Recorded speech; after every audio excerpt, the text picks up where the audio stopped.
جب سائرس بادشاہ نے محسوس کیا کہ اسے خدا کے گھر کی تعمیر کرنی چاہیے تو اس نے درج ذیل کہا، یہ خروج کی کتاب میں لکھا گیا ہے،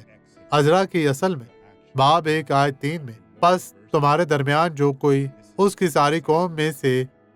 ہو اس کا خدا اس کے ساتھ ہو، اور وہ یروشلم کو جو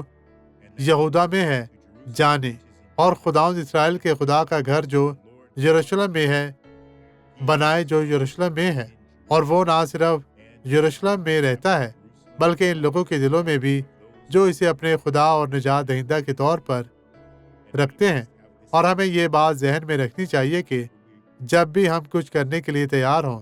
تو اس میں سے کوئی بھی کام نہیں کرے گا جو کہ یسوع نے کہا ہے کہ میرے لیے کچھ نہیں ہو سکتا، لیکن اس کے ساتھ ہم اس کی عزت و جلال کے لیے عظیم کام کریں گے۔ اس لیے اس کے نام کو پکاریں اور اپنی برکت پر قبضہ کریں۔ آئیں اب ہم دعا کریں۔ باپ، بہت سے لوگ ہیں جو ابھی تک فیصلہ نہیں کر رہے